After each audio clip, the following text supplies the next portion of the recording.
with our seasonally relevant music here at GrokTALK. My name is Steve McDonald. I'm here with Skip Murphy and Mike Rogers. We'd like to welcome you to the program.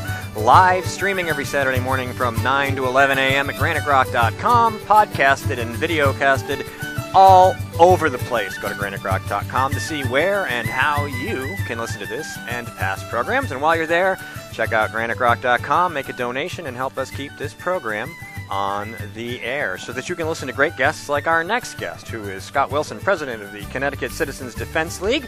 I'll let him tell you who the Connecticut Citizens Defense League is instead of me just talking. Scott, welcome to the show. Thank you. Thanks for having me on the show today. Great. So tell us what the Connecticut Citizens Defense League is for our listeners who aren't bright enough to already know. Well, we're a grassroots volunteer organization, Second Amendment organization that started in February of 2009 down here in Connecticut after concerned individuals, and myself included, were looking around at the landscape of how gun bills were being passed every year, and a new law here, a new law there, and essentially nothing was being done to try to slow it down, or very little was being done to try to slow down the gun control tide. And so we got together a bunch of individuals, and we started the organization. And from 10 founding members today, we have close to 13,000 members now across the state. Oh, that's outstanding! Wow, that's enormous. That's almost NRA-sized membership for the size of Connecticut. And now you're... Well, I'm sorry, go ahead. Well, we are a small state, yes. All right, now the big news that you guys have you have a lawsuit in process, correct? That's correct. We lost at the Connecticut federal district level this past earlier this year, and now we have the appeal framework has been filed, and we're waiting for the attorneys, the team of attorneys, Stephen Halbrook and Brian Stapleton from Goldberg and Segalia down in New York. They're crafting up the actual language of the appeal, and should be submitted, I would say, before May or by May. Okay, and this is Shue versus Malloy, is that right? Shue v. Malloy, that's Shue v. correct. Malloy, and okay, it will be Second Circuit Court of Appeals. And we've had Stephen Halbrook on the show, which is awesome. Wonderful. Yeah. So I was going to say, so what is the actual plaint in Shue v. Malloy? I mean, I know you've got oppressive gun restrictions in Connecticut recently enacted. Is that plaint directly related to the infringement of his rights by said law? Yes. Well, the complaint is drafted on essentially the Second Amendment challenge, and then there's equal protection because there are certain law enforcement and military personnel in Connecticut now that have rights above and beyond the ordinary citizen. And the third point that the lawsuit alleges is that, and of course I'm trying to use layman's terms here, is that essentially the law is so overt or complicated to the point where it's just not understandable to the average person. There's still attorneys that are questioning some of the language in what it actually means today, as far as can you do this or can't you do that, or can you own this or can't you own that. Yeah, this is Skip Murphy. I want to say thanks for coming on the show as well. And that seems to be a common complaint, not so much just for the gun laws, but in almost everyday life. There is that common conventional wisdom that says every single day you break at least 4 or 5 federal laws, mostly because you don't know that it actually exists and especially when the Federal Register is 73,000 pages long nowadays. But getting back to your situation in Connecticut, a lot of us here in New Hampshire, the live free or die state, we are certainly under attack by progressive gun grabbers as well. They're trying to backdoor gun control. They haven't gotten as far as your progressives on both sides of the aisle, trying to do the right thing and not solving the problem at all. We just have to do something. We have to appear to be doing something. And yet it's made, we've written about this on Granite Grok. It's like all of a sudden 250 to 350,000 of your fellow Connecticutans are now felons because they are, and I look at this from the philosophical idea of you govern by the consent of the governed. And now the governed are withdrawing their consent. Sure, and to just touch on your early point in your statement right now, the reason that obviously that they were so successful here in implementing this extreme gun control on us this past year was certainly because of Sandy Hook, And a point that I would like to make is that every state or any state could possibly be one type of Sandy Hook tragedy away from something like this happening to their state. And now we've got citizens who are law-abiding that own firearms, and it's not just because of the guns down here where it's so miserable to live. It's all the laws it's all the high taxes, it's all the things that are making Connecticut a very unpopular state. So we've got people leaving in droves here. It's sort of a mass exodus right now, and I think that the gun control, when the law kicked into effect, the registration component kicked into effect, it was like the last straw on on the backs of the people, and now we've got two of our great members actually escaped up to New Hampshire, and they've been involved in your legislative session up there, fighting the gun bills that were proposed there this year. Well, we'd welcome anybody from Connecticut who wants to come and help us defend gun laws. But let's if anybody wants to call in, I keep forgetting to say this because we have another phone line now. You can call us at 603-715-9689 to join this debate. Now, you've had gun companies are leaving too. Is that right? I'm trying to remember which state. Yeah, well, right. PTR Industries left Connecticut, and there's always talk about the possibility of Stag Arms leaving. I don't know if they're waiting for the ultimate outcome of the litigation that we have filed right now, but they've been kind of quiet as to whether or not they're leaving now. Colt Firearms threatens to leave every now and then. I know New York's certainly, they're in a similar situation with us, and we share the same team of attorneys for our litigation that they're sharing out there to try to, overturn the SAFE Act. So, I know that they're losing companies up there.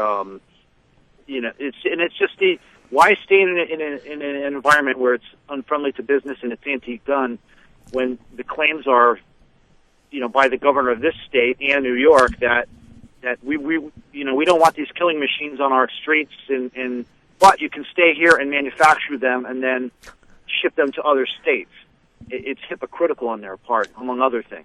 Sure, but when it comes to Democrats, obtaining taxes is never considered to be hypocritical. It's just what they do. Well, the point I was going to make, this is Mike, by the way, Scott, and I'm so grateful to have you on, is your southwest corner is, of course, the limousine liberals from New York, so they can afford to live there, they can afford their bodyguards, and they don't care. The center of the state, especially Hartford and its environs, has got a lot of poor people that are going to live off the state, and they don't care. And they probably don't care to tell you whether they've got a gun in their back pocket either.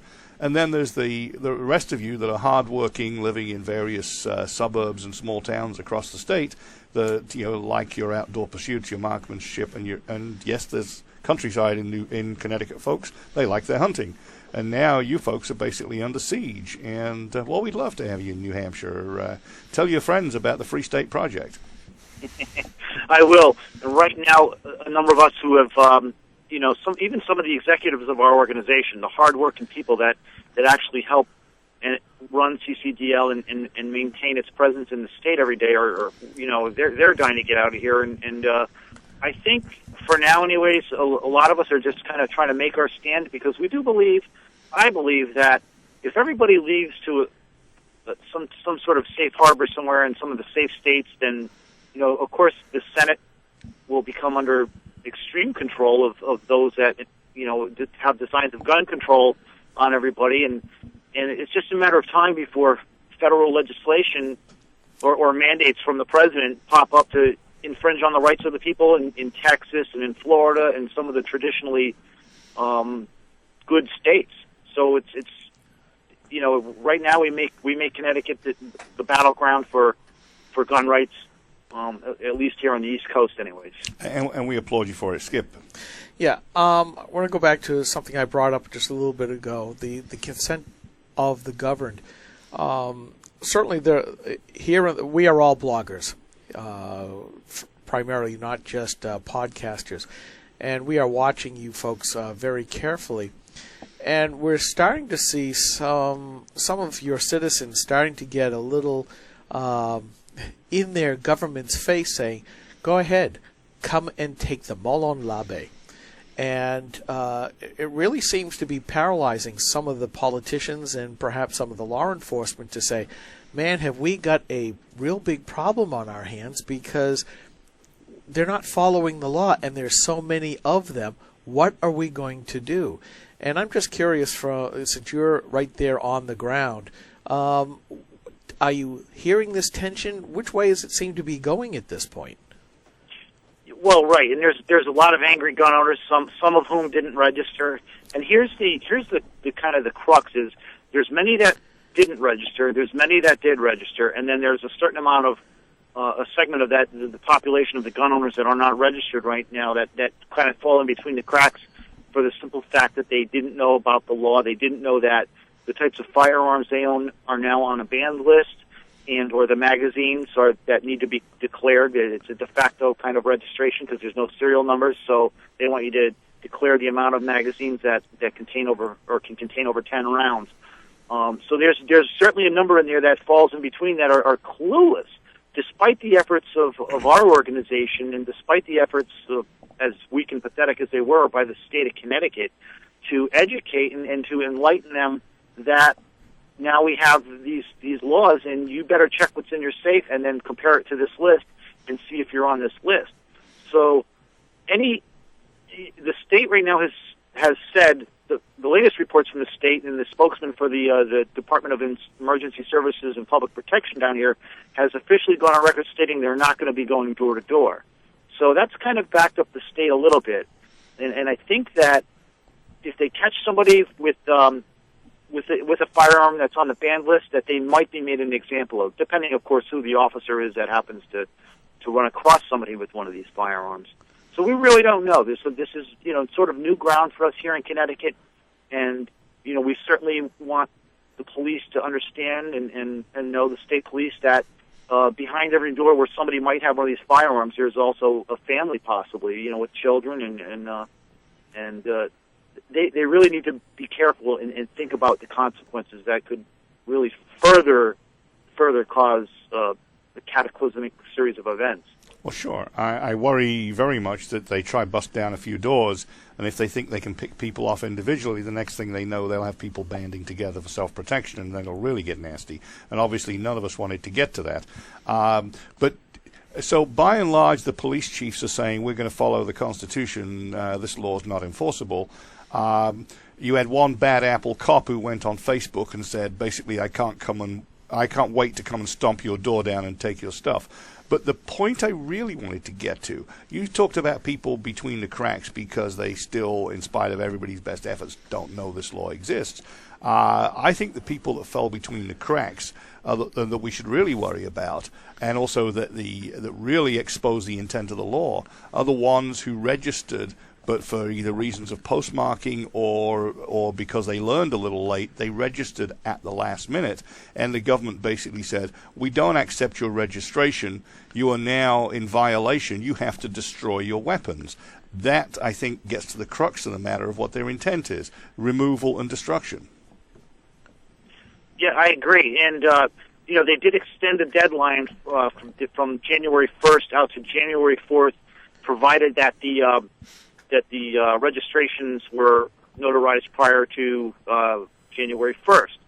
So if those were done and sent in, then those people were given a very brief grace period, and the ones that came after that, either the postmark was late or the notary stamp was later than January 1st, and those people are being sent the letters to say, you got to remove your weapons, destroy them, turn them over to us, or some, the four choices that they outlined in the letter that was drafted by the state police. So obviously, I don't think anybody worth their salt are going to turn them into the police. Why give them any kind of satisfaction? You've got your options to render them inoperable or get them out of state, and I think I'm concerned about those people because who knows? I mean, right now it seems like they're kind of backed down. There's people from other states that are being very supportive of Connecticut and are saying if there's trouble here, they're going to come here. And of course, we don't want World War III going on in our borders, but you keep poking the cage of people, and at some point, the people who are being despotised will have had enough. All right, we're going to take a 60-second break. We're talking to Scott Wilson, president of the Connecticut Citizens Defense League, and we'll be right back with Scott in about a minute. It's a coalition of New Hampshire taxpayers. We're located at 8 North Main in Concord, New Hampshire. This is a repository for all things conservative and municipal. So if you have a problem in your town, your school, your budget committee, the right to know law, and now the top of our list is voter fraud. You have a tip for us, some information for us, you want to join or help us out, cnht.org.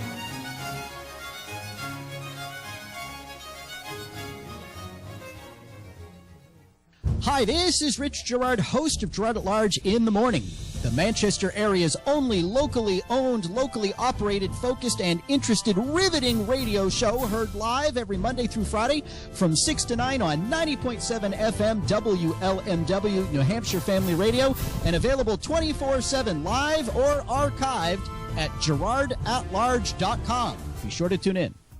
GrokTALk. All right, we're back with Scott Wilson, president of the Connecticut Citizens Defense League. If you want to call in and talk with us and Scott, you can call us at 603-715-9689.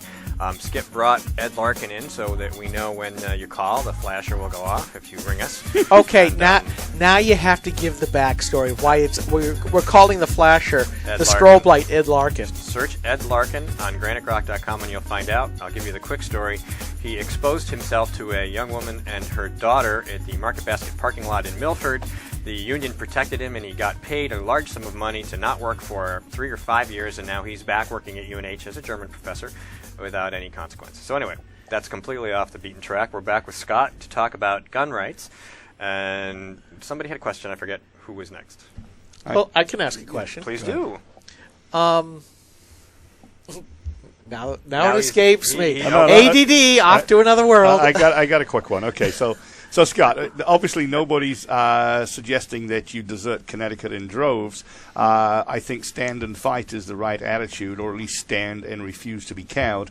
After all, this legislation is illegal on its face. It is ex post facto legislation, and furthermore, it demonizes and punishes one particular group, which also makes it a bill of attainder, and your lawyers should have a field day with that.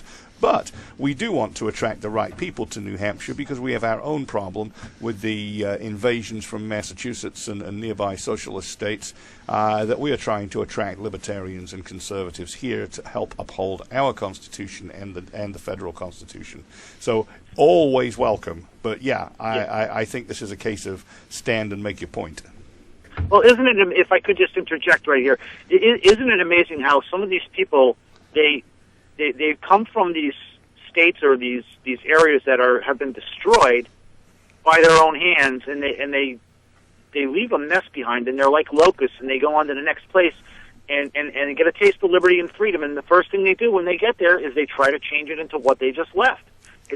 It's ludicrous, and it's baffling, and it's just I don't understand it, but that's the pattern that seems to repeat. And as you are welcoming everybody up to New Hampshire that has the principles that you subscribe to, at this time I just want to take a moment of liberty, even though I'm calling from Connecticut, to invite everybody on April 5th to our rally at the state capitol down here in Connecticut, in Hartford. It's going to be from noon to 3, and the chatter that's out there and the buzz that's out there is we're going to be having a lot of support from a lot of people in neighboring states and beyond coming to this rally to stand with Connectitit.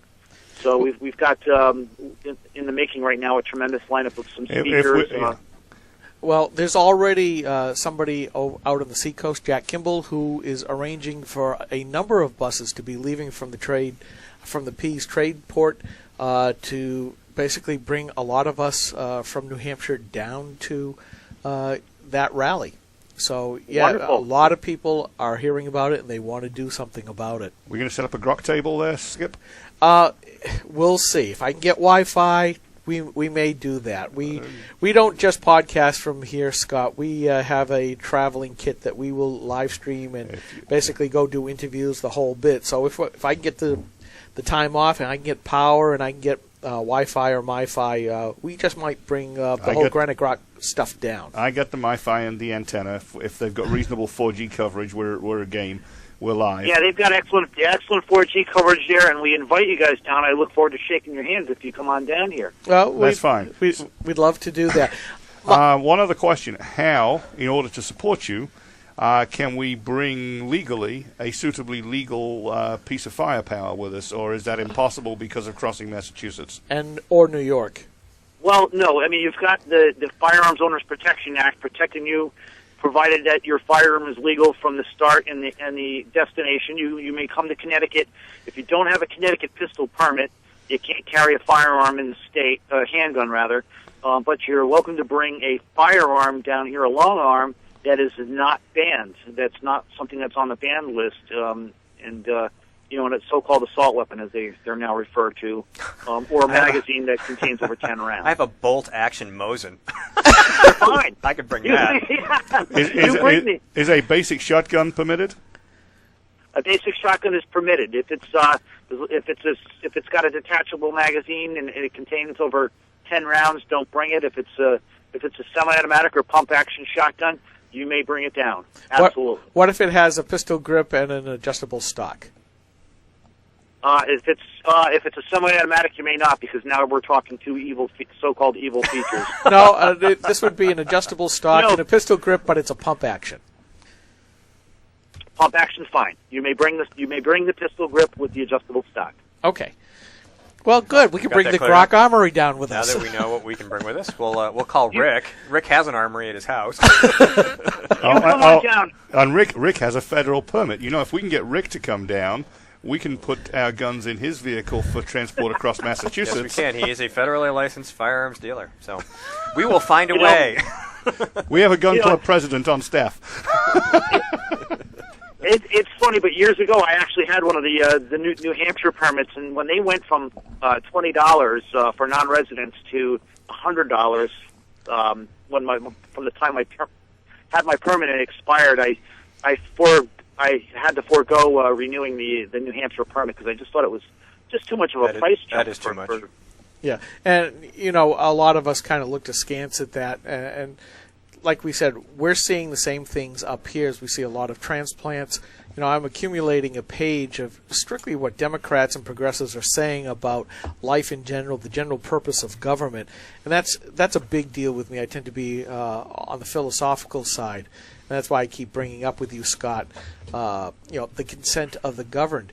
Are we getting to the point in Connecticut where we saw what happened during Prohibition? Everybody thought it was a great idea, and then all of a sudden, the consent of the governed was basically repealed Prohibition.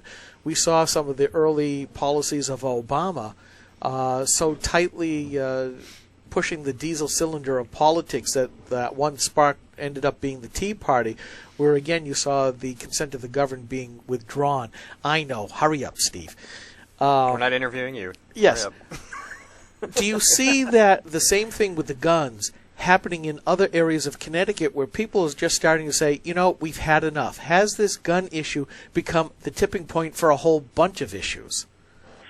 It has, and a lot of people who have other issues outside of firearms in Connecticut is, there's a tremendous amount of people that are kind of rallying around us and joining our membership, and right now we're in an election cycle down here, and a lot of the candidates are vetted through our organization, and we're having candidate forums, and a lot of times the candidates come and we request that they share their views on the Second Amendment, but sometimes they expound into other areas as well. So it's an opportunity for people to be able to come and hear and meet some of these candidates, and so there's a lot of people that are using the what happened with the firearms legislation down here. They're using them as a launching pad to deal with and address some of their other concerns as well. It's and we are all sort of bonding together. Those of us who are like-minded in our beliefs of either libertarianism partly or conservatism. Certainly, the collectivism is not something that many of us aspire to want to continue to pursue in our lives, and we're trying to thwart those types of trends right now, and try to get things back on track in some capacity towards moving towards freedom and liberty, which we so desperately need and we have so gotten away from here in my lifetime. I know we're getting close to the end of this segment, but you're perceived as being a deeply blue state. Are you seeing enough movement of people saying, I can't take this anymore, to perhaps make it at least a purple state, if not at least a light shade of red? Time will tell. I mean, I know during the last election cycle and then the cycle before that, I had some hopes, and of course those hopes were at that time anyways crushed. But yet, again, hope is renewed that we can do something and move something in the right direction. If we can get this governor out of office there this year, that will be a huge step. And right now, that's our mission here in Connecticut, is to get the governor out, to try to at least potentially maybe make some gains and possibly gain the Senate. And if we can do that, maybe pick up some House gains, we'll be moving in that direction. But at the end of the day, it boils down to the education of our fellow men, the people that pull the levers for those people that continue to hurt our rights year after year after year. We need to educate those people and teach them the principles of the Constitution, the Second Amendment, the First Amendment, the Fourth Amendment, the Fifth Amendment. People need to really know about their rights, and not just show up and pull a lever because some elected official is going to give them what they want. They're going to give them money or food or shelter and protect them that way as long as they can secure a vote. Because essentially, that's giving your vote away. You're selling your vote, and the state and the people that are in charge in the state are certainly happy to buy your vote. Scott, we're almost out of time. Can you give us some contact information? And I hear Skip's phone ringing. About how people can reach you, how they can join, and yes, absolutely. Our website, ccdl.us. Membership is free.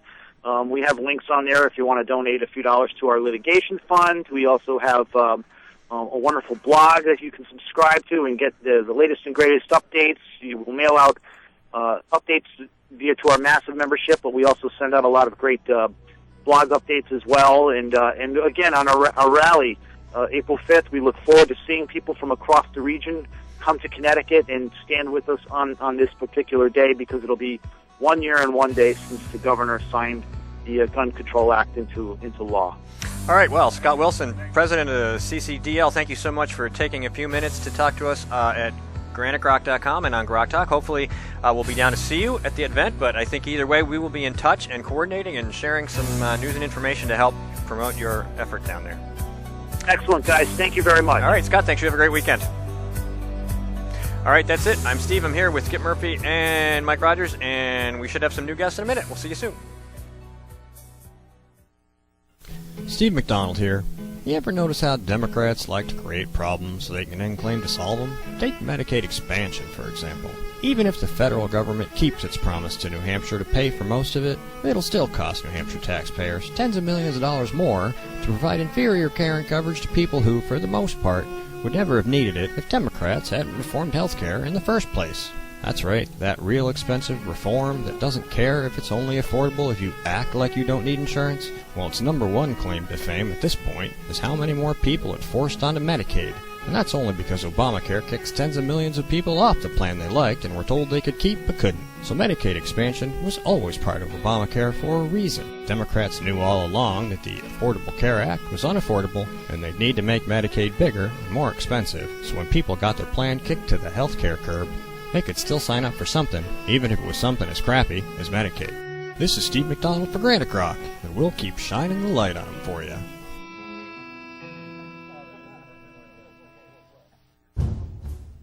Hi, this is Rich Gerard, host of Gerard at Large in the Morning, the Manchester area's only locally owned, locally operated, focused, and interested riveting radio show, heard live every Monday through Friday from 6 to 9 on 90.7 FM WLMW New Hampshire Family Radio, and available 24/7 live or archived at GerardAtLarge.com. Be sure to tune in. This is a coalition of New Hampshire taxpayers. We're located at 8 North Main in Concord, New Hampshire. This is a repository for all things conservative and municipal. So if you have a problem in your town, your school, your budget committee, the right to know law, and now at the top of our list is voter fraud. You have a tip for us, some information for us, you want to join or help us out, cnht.org.